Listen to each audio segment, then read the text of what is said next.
Hello and welcome to this week's episode of the Sports File here on Cogeco TV. I'm your host, Samantha McFadden. Each week, we give you an inside look into the Sarnia-Lambton sports scene. And this week, we begin with a local team who had the opportunity to partake in the first ever Dragon Boat Ice Race in North America. Athletes and spectators made history as they gathered in our nation's capital to watch this unforgettable event. The Breast Buddies Dragon Boat team competed in the first ever Dragon Boat Ice Race in North America. I had the opportunity to talk with one team member who helped bring her team to this year's event. I was diagnosed with breast cancer back in 2014, and once I was nearing the end of my treatment, my neighbor, who is a member of the Breast Buddies team, had approached me about joining the team. Basically, it was the support of the ladies on the team and the camaraderie that we have that made me want to keep going out to practice. My diagnosis of breast cancer was huge when it happened, but now it's in the past. I'm out there on the water with these ladies, I'm competing with these ladies, and we have a special bond when we're in the boat, and that's what keeps me going out. I wouldn't necessarily describe myself as a leader. I'm part of the team, and that's how I prefer to look at it. It just happened to pop up in our social media feeds, and we were at one of our meetings in the fall and we got talking about it. There was some interest, and that's all we needed. It's the first ever North American International Ice Dragon Boat Festival. It was held in Ottawa. So what they had done is they were contacted from a group in China about holding these events. And so traveling back and forth, groups from here went up there and vice versa. They put this plan in place for Winter Lude 2017, and it all came together really quickly last fall. So they organized everything. They had boats, special boats made, shipped over from China for the event. The only thing that was similar was that we were in a boat. That was it. There was nothing similar at all. The boats were actually rigged with blades underneath, like skates. Our paddles were transformed into picks. Our whole movement within the boat was completely different from anything that we were used to. And even the size of the boat, we were only limited to 10 people in the boat, plus the drummer and the steer, as opposed to 20 paddlers. So it was a completely different experience. I'm not so sure that there were different rules. It was a 200-meter course. We had multiple lanes. Now with this specific event, the weather didn't exactly cooperate. It warmed up a little too much for us. So the course became a little slushy, and it made it difficult to move the boats. So they had 3 blocks of races set up. They ended up eliminating the third block and moving straight to the finals. So this one was a little bit of a different event, but it was still fun, and I have no regrets, and I'm looking forward to next year. It was the first ever in North America, so we had no choice. You know, it was bound to happen. We had to be there. We had a total of 14 team members that went up, and that was the maximum for the team. So it gave us a few spares so we could swap out any tired paddlers or pickers, whatever you want to call it. Yeah, we don't have any ice, but we've been coming to Petrolia for the pool practices to build up our endurance. Kathy Johnson has been working with us on a little bit of our form in anticipation of it, but basically we were given a half-hour slot the night before races to work on the technique, to learn the technique, perfect it, and that was it, 1/2 hour. Yeah, it was a completely different formation than what we're used to, where you put your blade down, where you pull it out, the whole rotation of your body, it was all different. We had our pool practices. Kathy Johnson was nice enough to bring in special sticks that she uses to train her other students, and we just modified them for what we thought it would be like on the ice. I would love to have said it was too cold to practice or to race. However, it was almost too warm. We were out on the ice for the entire period. The majority of us stayed out on the ice. It was a beautiful sunny day, working on our tans. So, yeah, it was a good day though. I don't know. I think just the fact that we were there, the excitement of Canada 150, the energy, you could feel it everywhere in Ottawa. It was amazing. I don't know that we had any competition per se, other than our own selves and getting into the right frame of mind for that sport and for that day. It's the fastest growing water sport there is right now. Anybody that doesn't want a dragon boat, they're losing out. Well, our next event is June 3rd, I believe it is, it's the Sydenham Challenge. It will be held in Wallaceburg. After that, we'll have a few other events lined up through the summer. And then our big event coming up is IBC PC Festival in Florence, Italy in 2018. And that's what we'll be preparing for in the next little while. The Breast Buddies Dragon Boat team has always been about more than just racing and festivals. It's about the sisterhood bond both in and outside the boat. Marilyn Walsh, another local member from the Sarnia Lambton community, had the opportunity to travel with her team to this year's ice race. I sat down with Marilyn to talk about how she first got involved with the team and her experience at this year's ice race.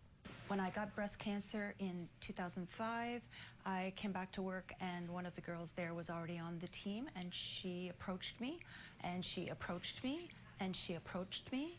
And about maybe 3 years later, four years later, the end of 2007, I come out to a practice and I thought, okay, I can do this. Before I didn't want to, I could hardly leave the house, so this has got me out. The ladies in the yellow shirts, it's just, there's such a variety, there's such an age range, there's somebody there that can answer every question and is there for you in every way. I'm a lot busier. Summer used to be just the summer, and then they decided I should be captain, and so now it's really busy during the summer, and most weekends are taken, and 2 nights during the week of the summertime, and now it's kind of stretched into the winter because we're doing all kinds of planning to get to Italy. Really important. Yes, I want to be one of these gals. Well, nobody really wants to be, but once you qualify, then you do want to be. So I just find the friendship and the fun in the boat and the laughs, and we laugh more than cry for sure. Well, I'm just going to go back to when I started in the boat, I couldn't do it. I had no rhythm, and if you asked me to clap along to a song, never mind, I can't do it. So I would sit in the back of the boat, and the steer person was trying to teach me how to do it. And he would say different things to do. But I had big black sunglasses on, and I was crying. Until the day that one of we had a different steers person came on, and she said, I want you to sit in the front seat. So I went up there. I said, I can't sit in the front seat. I went up and sat in the front seat, and then I'm the pace setter. That's what lifted me to do it right. Oh, it was great. It was, world's largest, first in North America. When they went to register, thank goodness Colette was sitting there with the button because it sold out in 10 minutes, just like a Cher concert. And she got us in there, and there were 58 teams on a waiting list. And all kinds of people, young men coming up, jogging along, saying, how did you get in these boats? We want to be in this race. How did you get in? And us old gals were in there. I saw it on our Facebook page, and I said, hey, we should go. And Gwen, who I have to say is 81, and I love that about her because I want to grow up to be her, Gwen said, yes, let's do it. And okay, we're making this happen. Colette wanted to do it. Okay, we're making this happen. So I hate the cold, but I had to be part of this because it's history in the making. 100 Canada 150, first time in North America. China was coming to Canada to watch us, and yeah, we were in, and a lot of people wanting to be in, and we were. No difficult. I just do whatever Kathy says, do, our trainer out here, and she makes me laugh during practice. And I feel great after practice, so it's good. Once you get the hang of it, it went pretty well, but I really didn't do the racing. I am the drummer, so I yelled at them to hurry up. Oh gosh, for the team, just for the team to be, you got your knee against your neighbor, and they're gonna pull you out if you fall in, and just, we're all there for each other. That's why, the exercise too, but that's secondary. We're heading to our fundraising. We've got one a month for the next 2 years, and we've got our next race is Sydenham Challenge, first Saturday in June. We do that every year. We are going to Waterford for sure on July 23rd. That's a Dragon Boat Festival for breast cancer survivors. And then we'll have a couple other racers, but then we're heading to Italy, of course. We're planning to get to the IBCPC, which is International Breast Cancer Paddlers Commission. I think that's it.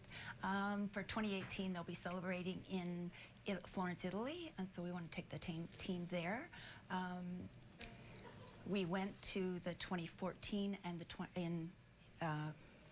festival international festival in Sarasota, Florida, and we also went to 2010 Peterborough, Ontario, and that's where I got started to go into these races, and I think it was the first time that our team had been to a race. Our team's been going since 2001, so it was big to go to Peterborough, then bigger to go to Sarasota, and now we just keep dreaming. Coming up after the break, we talk with another Dragon Boat team. You're watching the Sports File here on Cogeco TV. Ever wondered what it would be like to sing opera, live life in a wheelchair, or host an international student? Community Conversations is about people's stories, their passions, their adversities, and their triumphs. Join me each week on Community Conversations because you never know who's going to be in that chair. Only on Cogeco TV. Was that 4 or 5? He's lost count and still thinks he can drive. Do you think he knows that when he is caught and charged with impaired driving, he'll lose his license and a lot more? If he gets in his car, he'll face costs exceeding $20,000. Does he realize he could have a criminal record for his choice to drive? And it could be much worse if he crashes. Wonder what he'll be thinking tomorrow. Have a Holden one at 15. Visit ArriveAlive.org to find out more. Arrive Alive. Drive sober. Our traditional ways do not tolerate violence and abuse towards women. A cycle of abuse exists within some of our communities that is being passed from one generation to another. But that cycle must end. We all have a role to play in preventing violence against women and girls. Let's work together to stop the violence and abuse and protect the women and girls in our lives. Let's make our communities a safer place now and in the future.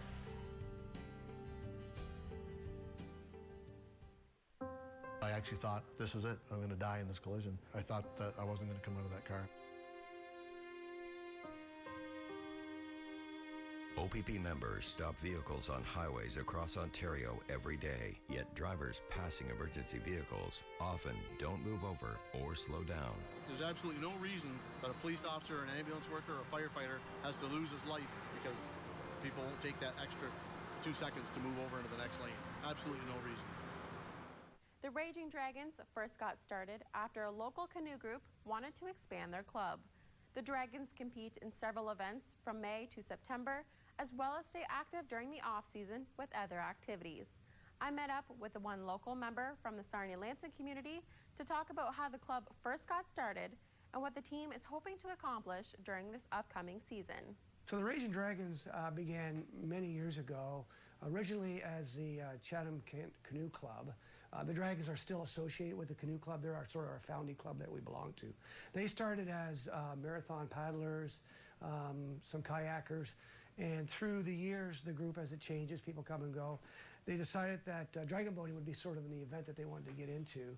So they started dragon boating, I believe, around 1999. Currently on our team, we have around 30 members. We have a good mix of male and female. I think the youngest member on our team is 19. Oldest member on our team is probably plus 60. We won't give the real age. I think it's really a good opportunity for people who haven't participated in sports in the past. It's a great event for people who want to do something that's very social, but yet still competitive. It doesn't take up a lot of your time. We practice twice a week, usually for an hour and a half, sometimes longer as we get ready for an event.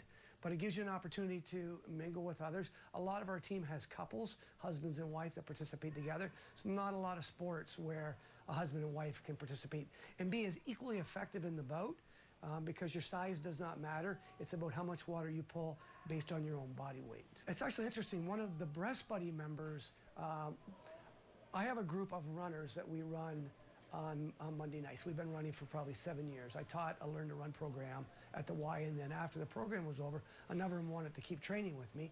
So we started training. Mark Oxford, who was part of the Breast Buddies team, was running with us and said, oh, you guys should try dragon boating. So they practice on Monday nights, we run on Monday nights. So we used to run for our hour and then go paddle with the team. It was interesting because my wife and I, we've lived in Thunder Bay and in Sarnia, and we had our own teams for a number of years in both locations. And when we moved back to Chatham, we weren't aware that there was a dragon boat team because they're kind of secluded where they are back in behind the City Hall. So that's how we got involved, and there was 3 of us that were runners. We all joined the team that year. Physically, it's a good workout. It's a good upper body workout. It's a lot different than going to the gym. I mean, you know, that can be a challenge for people to get motivated to go to the gym. And it's a team sport, so if you don't show up, you let down your team. So it's not like you go out and run by yourself, and if you don't do it, nobody knows, nobody cares. When you're part of a team, people count on you. So I think, for me, it's learned. I've taken away that it's a great team event. It's really social. We've met a lot of other people. And the dragon boating world's really small, though it's very big. Whenever you go to an event, you always run into somebody that knows who you are, where you're from, or asks you kind of questions about it. I think our greatest strength is that we compete in mixed divisions, and we compete pretty competitive, considering we kind of call ourselves the Bad News Bears of dragon boating. You know, we practice hard and we want to win, but fun is sort of our number one goal. And if we win along the way, that's okay too. A really good example is last year we competed in the Hamilton races, and we competed in the final 2,000 meter with only 15 in our boat, and we finished 5th overall in our category. So to us, that's pretty astounding considering we're 5 members down out of our race. We practice twice a week for about an hour. We don't force anybody to come run the 5K with us. That's their choice. So it's a couple hours each night, and through the summer, we have right now scheduled 3 events that we're racing in. We'll probably race up to 4 events, maybe 5, depending on, you know, if we have enough team members that can do it. The most difficult thing is learning the correct stroke. Everybody can paddle, but to paddle correctly is very hard, and it takes a lot of time. That's why we're here in Petrolia doing pool practice. We're just working on technique. Once you learn the technique, paddling the boat becomes much easier. When you don't know the technique, paddling the boat is very challenging. For the Raging Dragons, we think it's probably one of our big selling points. We do a lot together. I mean, if you check our Facebook page, you'll see a good proportion of us curl on Friday nights together. We've done feather bowling together. We've done big bike rides together. You know, we went to the Ottawa event, and not did we go and participate together, we also all stayed in the same jail hostel for 2 nights together in dorm rooms of 8 each. So it just really helps build that team spirit. We have part of our team travels to Dubuque, Iowa every year. Last year we won gold medal in the elite division, which is the top. 3 or 4 of us went to Florida last year to paddle in the race in Orlando. Typically we'll do all around Ontario races, and we'll do a couple in the U.S. I like Dubuque because it's a 4-day event, and we won gold. That kind of makes it a special. It'd be nice to get our entire team, but it's usually the weekend in September, and we have a lot of school teachers, so it becomes very challenging for them to get time. We did the Stratford race last year, which is one of my favorite, other than it's rained, I think, the last 10 years in a row. I think as a team, you'd probably hear them say London or Hamilton are our 2 favorite events. We do very well. We compete there, and we know a lot of the other teams because it's a lot of Ontario teams that are within this area that compete. For me, it's really important. It's just one more thing that I do. So important that we formed our executive this year, and I became sort of the social media coordinator to help reach out to get more awareness, because that's always a struggle for an adult sports team, is to get awareness to get people to join you. So for me, it's important. It kind of keeps me grounded. It helps me put work behind me for the day and go and just have some fun. One of our big goals this year is to grow our team so that we don't have to worry about not having 22 strong paddlers going into a race. So that's one of our big goals, is to do some strong recruiting. The second is to improve our performance over last year, to get stronger, get better. And then the third is to really develop any of our new members and have them get excited to recruit more members in the next season. They can go to our Facebook page, the Raging Dragons of Chatham-Kent. They can email me at rdock, which is RDOCK, @cogeco.ca. After the break, we take a closer look at the tennis elbow injury.